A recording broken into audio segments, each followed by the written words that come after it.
I'm Chad Ruthermond. And I'm Andy Kinnick. And welcome to NOCLIP Pocket. Get in the zone. Today, we're going to be talking about Killing Zone, which is a game that was developed by Scarab, published by Naxxitsoft and Acclaim, kind of a stain on their reputation, and was released in 1996 on the PlayStation, and only there. Yep. But first, if you give us a like or a rating, it would be greatly appreciated.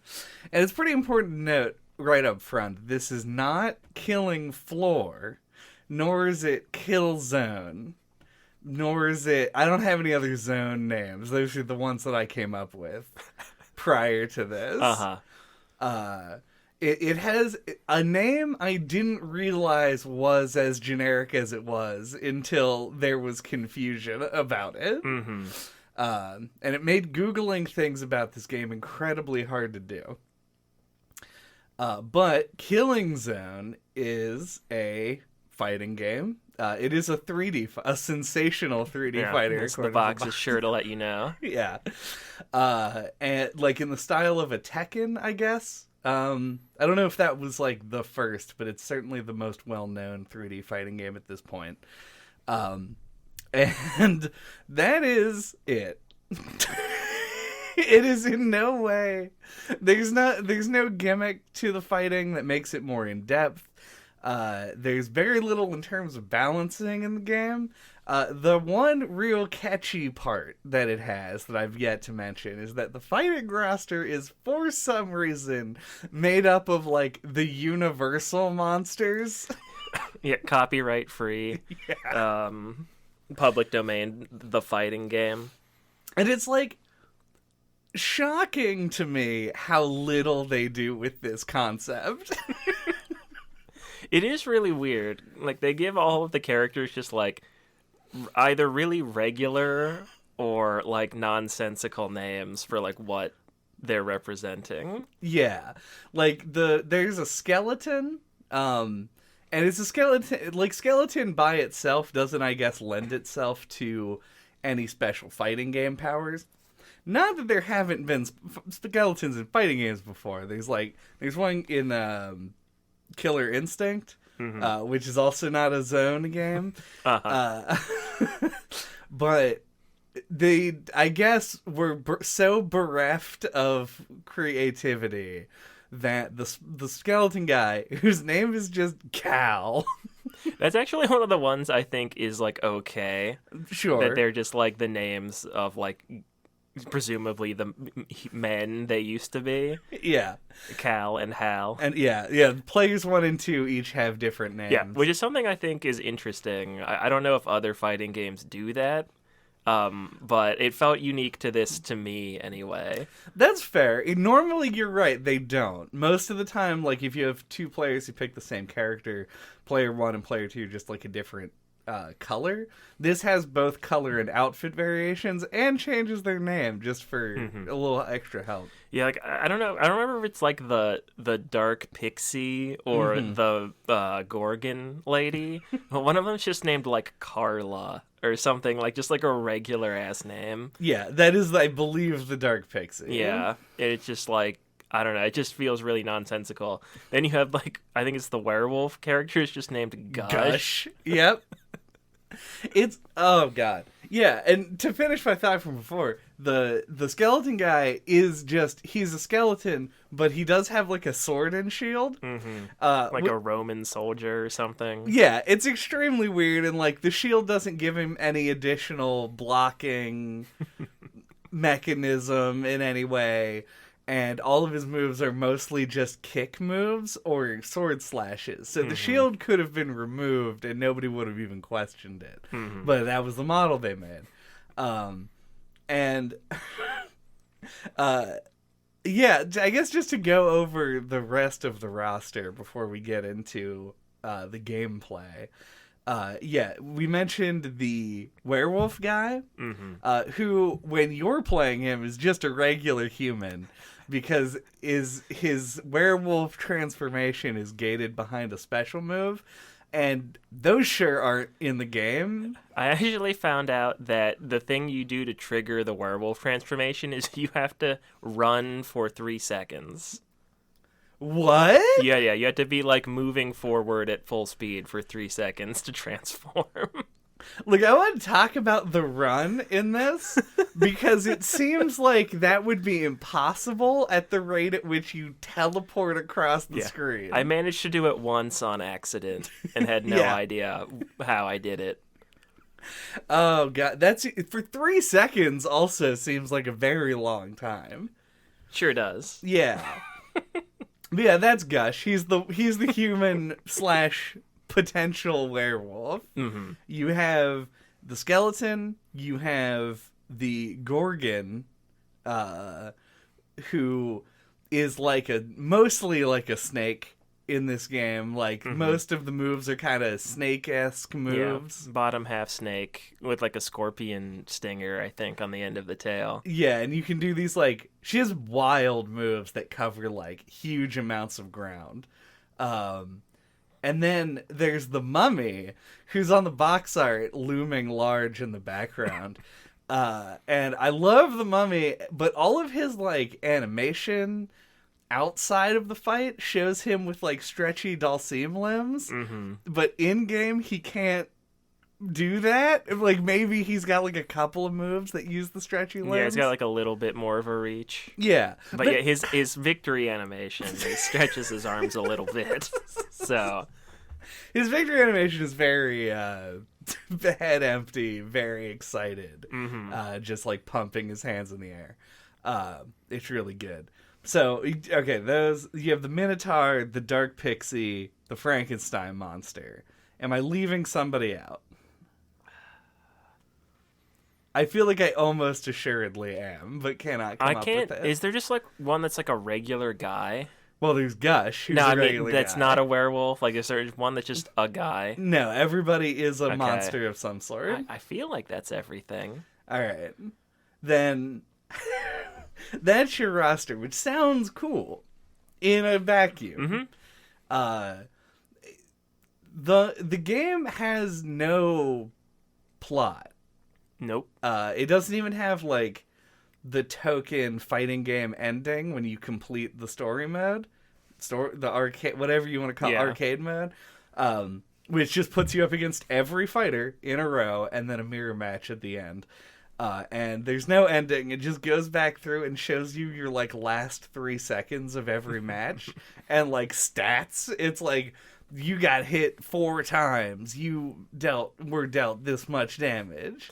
Yeah, no final boss, not even a little bit of a cutscene of any kind, or even a slideshow. I feel like the credits don't even have music played over them. There may or may not have been a problem with our disc.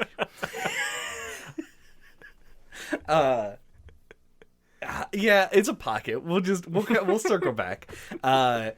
We played this game on a PlayStation 1 disc that I bought online and had shipped to me that had a black back, and I played it in a PlayStation 2. I thought there was a pretty good chance that it wouldn't run at all, but it did.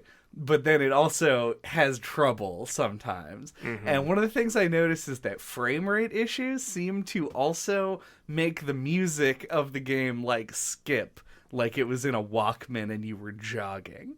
But there's no way to know if that's the copy of the game or if it's just like that. Yeah, I literally couldn't tell you what was the case there. But it's exacerbated by the fact that this game runs it barely runs at the best of times. And things feel very choppy, and you can clip through the ground and kill yourself at times. And one of my favorite level in the game is this level that takes place on a stone platform. I haven't explained this yet, but it is a 3D fighting game, and it also has ring outs like Soul Calibur does. Yeah, it's got you can strafe around. It's not just a 2D fighter where it's on a 2D plane. So yeah, you can back the enemy up to the edge, and you have to circle around them to avoid getting knocked out. Right. Etc. Yeah. So it has that mechanic. So you're on a big stone platform, and navigating back and forth. But then this level just has leaves blowing by at all times. And it's incredibly distracting because they are in the foreground and constantly blowing. It's just like a ton of motion. And then it also just makes the performance of the game tank significantly. And I don't know how it made it into the final version of the game. I think it's because they probably couldn't cut anything, or felt like they couldn't. This game very, very much feels like a launch title, like something they had a harsh deadline on that they had to ship. Because there's just so much about it that just doesn't feel like it was implemented. Like it's not like what's there. Well, what's there is bad, but it's not so much that sense that I'm talking about. It just feels like there's like stuff they probably planned that just isn't in here because they didn't have enough time to put it in. Like, it feels like a beta. Yes. Almost like this is the early access disc of Killing Zone. Yeah, if I had booted this up as part of like a jam pack or something. Yeah, something like that. But it was the full game. I would have been like, makes sense. Yeah, imagine, in 1996, you just had Pizza Hut, and you're bringing back the Killing Zone demo. Slap that in your PlayStation. This is, I mean, I can't imagine that this game sold particularly well. It did not. But every single one of those sales, like, I feel personally a little bit sorry for. Just the state of this thing as it is. It doesn't have like a differentiated versus mode. In order to play versus, you have to start a single player game and then have the second player join in, like it's an arcade game, like you're playing Double Dragon. And that is, I mean, it's not, I guess, that weird, but it's just another one of those things where it's like, why is this hidden? Why isn't there just an obvious button to do this? We'll talk about auto mode in a bit. Yeah. But just like, it's very bereft of features, and there's no even a text blurb of story in the game. And like the options menu looks more like a debug menu than an options menu. It looks extremely bad. Like, all the menus in the game do look like a weird text overlay for like a console on a computer. Yeah. It's just such a strange product to have ever existed. Yeah. No, I mean, you said that you felt bad for all the sales of this game. I was doing some thinking on that, and it's something that Dan said on way back when on the Rascal episode, where he was talking about how like the game is bad, but like it's not bad in certain ways. Like it just made me think about like if I played this game as a kid, I probably would have liked it a lot, and like wouldn't have thought anything of it. And it just makes me think about like the ways in which games can be bad, and like what like a can of worms that is. I feel like there's like a whole YouTube video essay in that topic. And it was just making me think about it, this game. It's weird that came out of this game. And I was like thinking about like, I don't know, just that kind of thing. Because like there were parts, like times when I was playing this where it felt like all the pieces were locking together and everything was like it felt like a regular game that I was playing. But then, yeah, it rarely holds together for too long. But, like, you can almost kind of see the good game inside of it. Yeah, I think there's interesting points all around. I think... Yeah, I kind of vomited a bunch of ideas there. I like on the Rascal episode, we talk about it. And the reason that Rascal's so... If you haven't listened to the Rascal episode, just as a brief background. Yeah, if you like this episode, go check it out. Rascal was an episode that we did like many years ago, like back when we were recording in a basement. It sounded like garbage. And we had 5 people on it. So it is like kind of a rough listen. But the game is similarly a PlayStation 1 game that was released back in the day. And it's this 3D platformer that has character designs done by the Jim Henson Workshop. And that is on the fucking box art. The box itself is very colorful and appealing to children. Even the genre of game of a 3D platformer is like a classic staple of this era. But it was released on the PlayStation 1 prior to the advent of analog sticks. So it's a platformer that has tank controls, which seems like they felt like it was the only way to do it or something. And because of all of this, like, Rascal feels weird because there isn't a post-mortem on Rascal online where the devs talk about their time with it. It's like, Rascal seems like something that they at least put a lot of money into. Well, actually, I was thinking about this. I think Dan linked us a video, like, probably like a year plus ago now. But it was one of the people who worked on it talking about it. Like, he had some kind of build of the game that he was showing, like, online. Like, he found, like, a ROM or something. And he was talking about how, like, the game got, like either they got their funding cut or, like, something happened that led to the game being, like, not as good as they thought it was going to be. But, like, the way he was talking about it, he seemed like even to this day that he was, like, kind of upset that the development went badly, because he's like showing it and he's like, see, this is the way the game's supposed to look, and we had to like do this and that so that like it looks worse than it was supposed to, and blah blah blah. So there is a little bit of that exists in the world. I mean, I would still feel bad if I made Rascal Sure, in 1995 or whenever it was. But it's like a thing that you worked on that you wanted to make good. Yeah, but you couldn't. Yeah, through forces either outside of your control or not. It coming out bad and then also becoming notorious as being one of the worst games on the PlayStation 1. Yep. Like, that's a gut punch for sure. And so that's where I feel like the differentiating point between Rascal and Killing Zone is, because Killing Zone is like, doesn't look like they tried as much. No, yeah, I felt like when I was saying my spiel that it felt like the comparison was going to like be very favorable to Rascal. Yeah. Which was a weird feeling to be feeling. But no, you're right. It's like not the same thing, but like it just made me think about similar topics. Because it was like it's like closest, like brethren, like as far as like games that we've talked about that are just like kind of like bad. Oh yeah, like old games. I mean, it definitely is in the same category. It's just like Rascal feels like The Room, where it's a game that's so bad, not necessarily so bad it's good, but so bad that there's something notable about it, and like it was made by people who had experience. It feels, I think at least in my head, the difference is Rascal feels ambitious. Yes. This doesn't. Right. Because Rascal feels like The Room, and this feels like your cousin's, like, when they were 6 years old, short film that they made on a camcorder. Where it's like, it feels like they lacked a level of like professional, not professionalism tends to refer to a demeanor. I mean skill, but I wanted to say it in a way that wasn't just like outright mean, because I got a game working. Like I can't do that. Like I can't go and make a PlayStation 1 a 3D game even. It just seems like it'd be hard to do. But the thing that they got working just isn't really anything. It's got pieces of stuff. It's bare bones, much like Cal and Hal. Yep.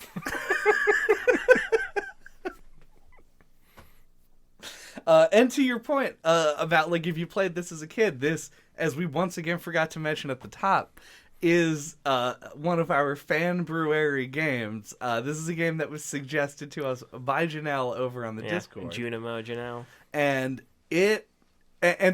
she said like she rented this multiple times when she was a kid. Yeah, or she knew somebody that had it or something like that. Mm-hmm.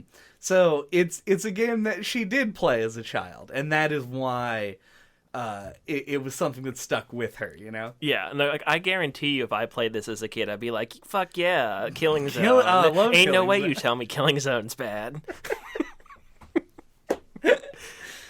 But let's tell you why Killing Zone is bad through the eyes of a modern gamer. Mm-hmm. The most valuable opinion you can get. Mm-hmm. It's true. So the fighting in the game. We'll start with this. We'll lead into the real meat and potatoes. This game smacks of old fighting games before like balancing was a thing that people cared about. The really successful fighting games of the time, your like Street Fighters and Mortal Kombats and Tekkens, are games that just happened to do it well.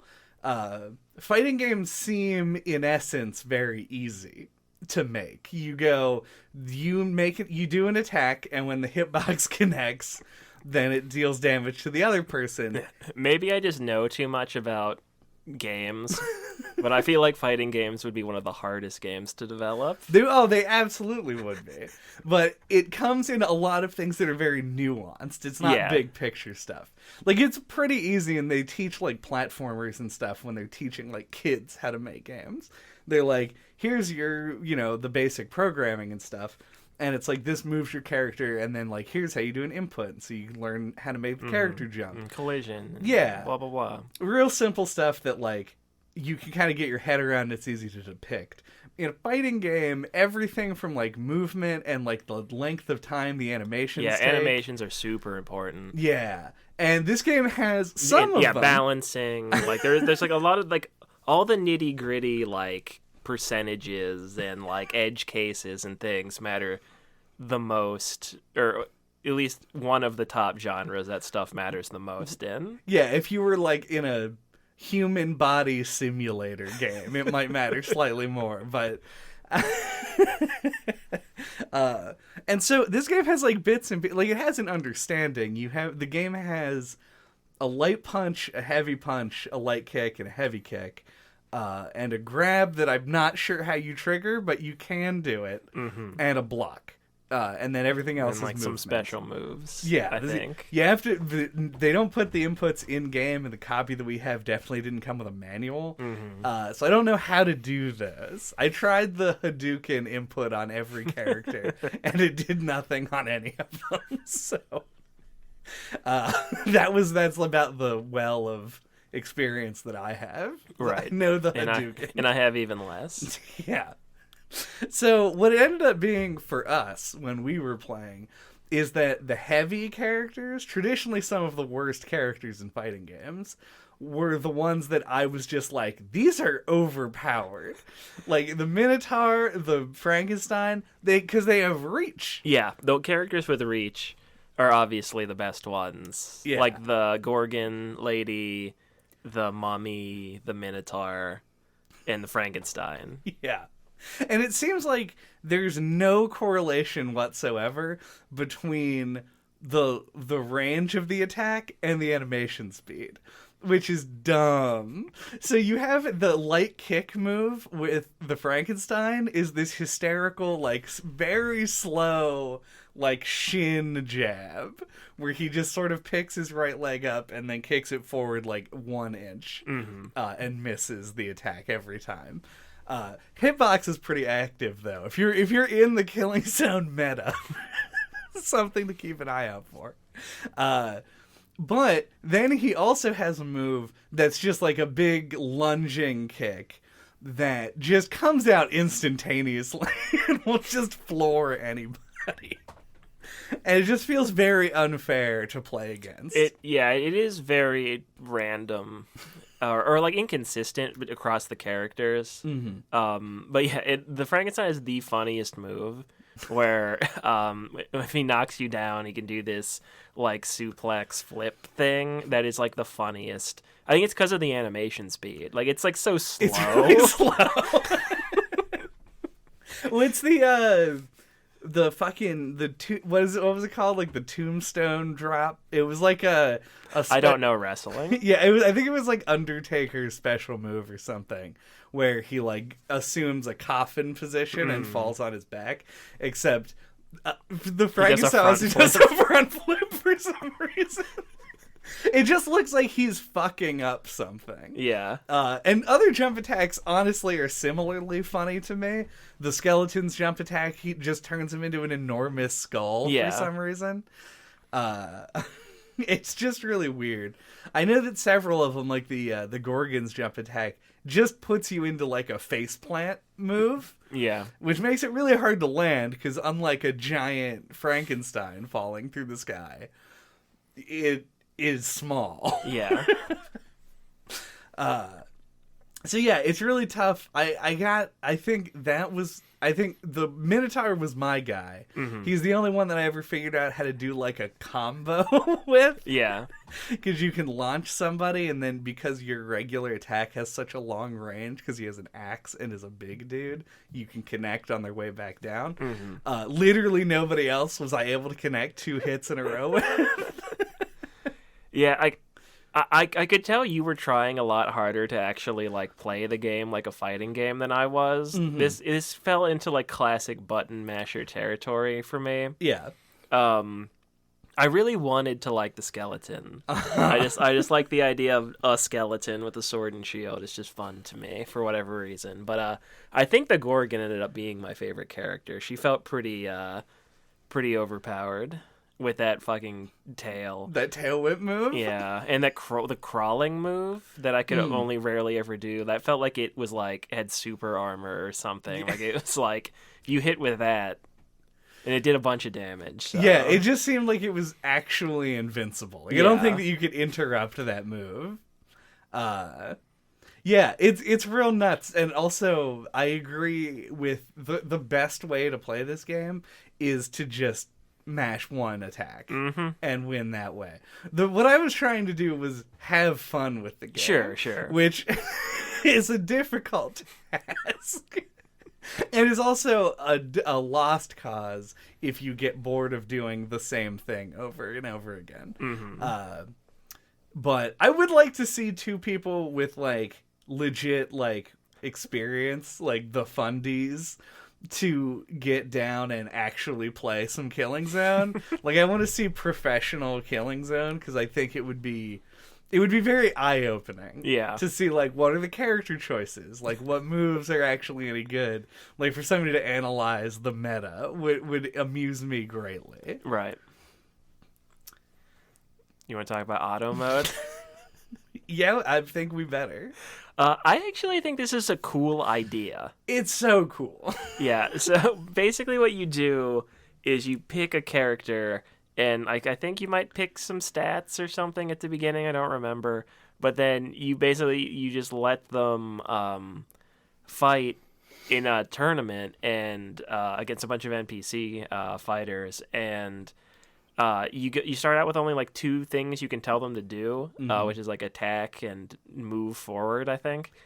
And then you unlock more abilities as it goes, and it's like, yeah, it's just a cool idea. It's almost kind of like amiibo fighter training in Smash Brothers or something. Yeah, it is basically. I would love to hear the interview with Masahiro Sakurai, where he was like, I really got the inspiration for amiibos from Killing Zone. Because it legit. I mean, this isn't probably the only game to have ever done this, but this is the earliest one I can remember it being in. The 2 things you started off with at the beginning also are attack and advance. And advance is funny because I still, after playing the mode for like multiple hours, do not know if advance means advanced moves or advancing moves, like moves that move you forward. That was my interpretation, but I don't know if it's correct at all. Yeah, I legitimately do not know. There is like also a retreat that you get later, which makes me think maybe advance retreat, those are like antonyms, maybe that's what they're going for. But I don't know if that is the case or not. Yeah, but the way to win is you'll eventually unlock the special command, and so you just want to hold X. Yep. And only do special moves, and you will just fucking steamroll everything until it gets to like the last tournament. Yeah. It's nuts how well that works. It feels to me like they had a great idea and then just didn't know how to implement it in the systems of the game. Like with the AI that they had. Yeah. Like, even, I feel like the way that it is coded currently, probably I would enjoy better than, like, the actual optimal way of coding it, which would be to, like, have it be like, maybe like you give inputs on a timer and say like, oh, do an attack, and then once that runs out, you can like queue up 2 or 3 things and then have them act in that way and then be able to like switch between them to give more like active coaching. But the way they do it now just seems like as long as you're holding the button, it like turbo inputs whatever that is and has your character just do it. Yeah, you're almost never interrupted. Like if you hit them first. Yeah. You just kind of steamroll them. It feels like playing a fighting game with a really slow controller. You're like, I'll press hold, you press and hold until they do something, and then you press and hold another one until they do it. It's like they want to make it seem like the character is learning. Right. But they don't ever do anything differently. Yeah, or they want it to feel like it's not just you controlling them. It's like you're giving them commands. Yeah, it would have been much more interesting if there was like a backfire rate early. But the problem is it takes so long to get... Well, not the matches. They take a very short time. Uh-huh. But it takes so long to advance and actually like level up and whatever that it would be unplayable if they made it like hard. Yeah.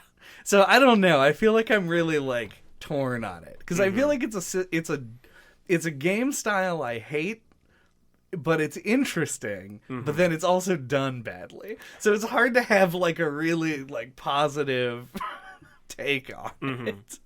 It is the most interesting thing about this game. Just the fact that it exists at all. Yeah. We gotta talk about the announcer.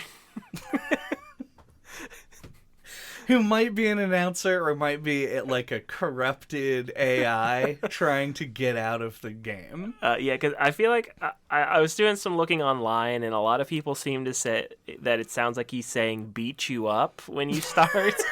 You start a match, but to me, it immediately sounded like bitch you rock. And it only ever sounded like that to me. And he just yells incoherent phrases. Yeah. And it's really funny. It's extremely bizarre. Yeah, I never got anything out of it. When like, I never got any words. I actually sort of made the assumption that it might be a Japanese voice line. But that might not be true either. It sounds a little bit like English. You know, like it's like a Japanese voice actor doing an English line. Like if I had to make an actual guess as to what that line is supposed to be, I think it might be beat you raw.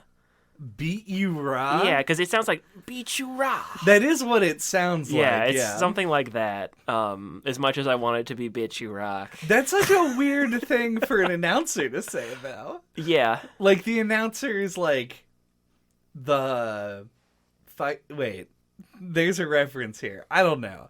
It just seems like the announcer would be like a tanned, shirtless guy with hair, like spiky blonde hair from the 90s that like jumps down and is like, beat you raw. Like, that's such an like odd 90s phrase. hype man. Yeah. In a Slim Jim commercial or something. And this is the only story information that we have. So we're assuming that the lead singer from The Offspring is running this monster tournament. It seems like the only thing that makes sense. Even like the area, like the arcade mode is set up on this map, and it's like a classic, like fantasy tattered map of the area. But every place that you go is just called Zone 1. Zone 2. Yeah, the killing zones. It's the killing zones. But, so there's a journey involved. We know that much. But to where, I don't know. And going for, like, if you look at the stages, they're all the same stage. It's all just a square. As far as I can tell, they're all the same size also. It does seem like it. So... There, you don't really get a whole lot from it. You go from like a dojo to the Leaf Planet to the one that's just all dark.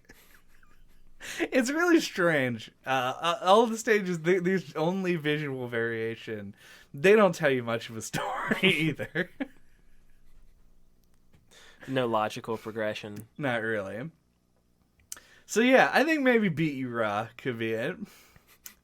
Based on what I know about the game. It's a thing that it sounds like that makes the most sense to me. Boy. What did you think about the soundtrack? Was it Castle Past level or better? I don't even remember it at all. Even a little bit. I can only remember it as the Walkman skipping version of any of the songs, so I have like no clear picture in my mind either. Mm-hmm. It's got to be worse than Castle Past, because I don't. At least that left an impression on me. That's true. It's still up there all these years later. Mm-hmm. In my head, not like in the rankings of songs. Do we have dark fairy thoughts? Do we have any Gorgon conclusions? Do you have the skeleton of an argument? My dark fairy thoughts are I like what I said earlier about it kind of feeling like a PS1 launch title. Mm-hmm. It does kind of feel like this was either like rushed out the door, like they just didn't have a ton of time to work on it, or it was like a freshman effort where they just did as much as they could, being relatively unexperienced. Like, yeah, it's the presentation is almost non-existent. The features are sparse. Like, there's not even like proper menus, or like it's very bare bones, as we were saying. It does have some old like PS1 game charm to it, in like how like bad it is. It's just kind of amusing to someone like me anyway. But yeah, I don't know. There's still something about it. Like I was talking about how like the nature of like what makes games bad and all the different ways games can be bad. Like the way that like Janelle talked about this, and then like what I was reading about it, like it's somehow better than what I expected it to be. I don't know what that says, because it certainly isn't any good. But I don't know. I did get a glimmer of value out of this, I think. I wasn't the one who paid for it, though. So, yeah, it is a bizarre, fun game to look at, I think. I don't know. It entertained me pretty thoroughly for like the hour and a half that I played it. So, I don't know. Bitch, you rock. I think that's a really good, not being the person who paid for it is actually sort of how I wanted to describe the appeal of this game, for what there is of it. This game, to me, I have no experience with this game, but I have a ton of experience with games that are just like it. And by just like it, I mean they're PlayStation games that offer a little bit of entertainment that you find with a stack of marked down price tags an inch thick in a wire bin at the front of a game store.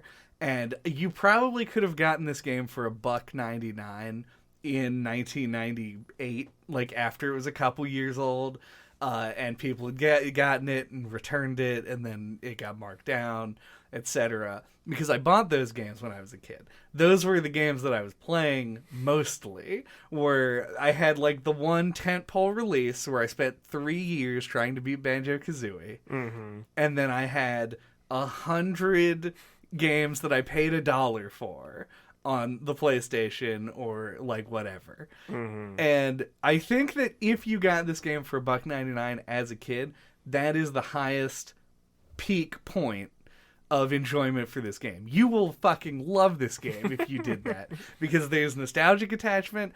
It didn't cost you a bunch of money, so you weren't disappointed by it when you were a kid. And it's fucking funny. Like, it's a funny game because it is so wacky and outrageous. I legitimately, like, it's so hard to describe this in a natural way in a podcast, and I've done it before, and I always cringe when I do it. But I just laughed really hard in a way I cannot emulate. When I booted up the auto mode, and it was just like Gorgon, age 20.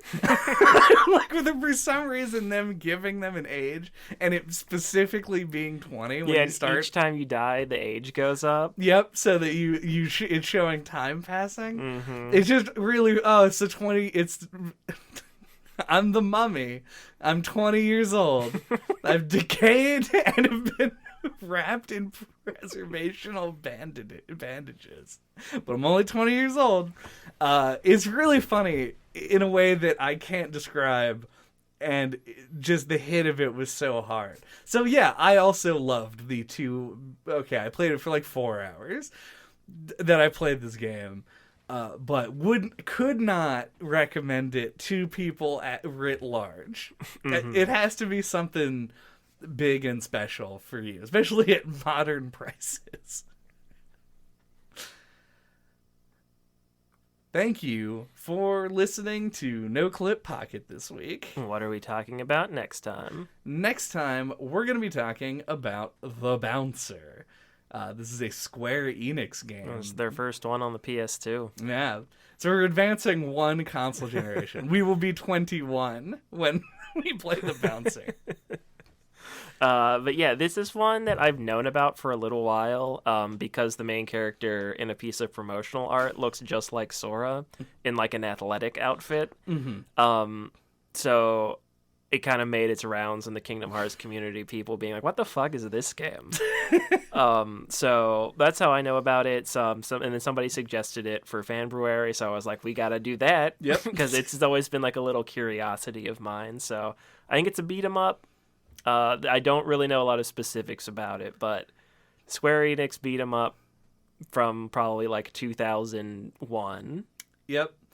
And that's a fun thing, because we talked about a fighting game this week, talking about a beat 'em up. These are genres that we don't either ever talk about or talk about really rarely. So it's fun to hit check all those boxes.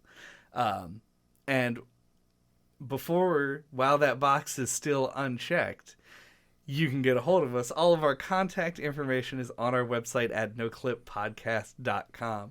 There you can find links to our email address, to our Twitter account, the Discord, where you can come suggest games for next Fanbruary, or just talk about the games that we're talking about on any given week. You can go to our YouTube channel, which has uploads of all of our old episodes, including episodes on Super Smash Bros. Ultimate.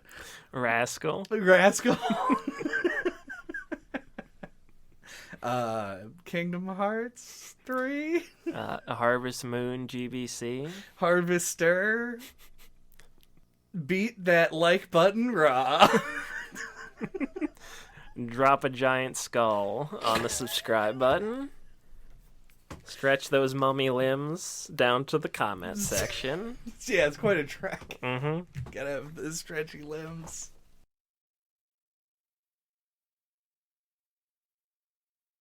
It's almost like we're going to talk over each other a lot. During the podcast? Oh my god, we're going to talk over each other. Keyblade something. Keyblade Graveyard. Welcome to the Keyblade Graveyard. I'm Sora Keyman. I didn't know that was his canonical last name.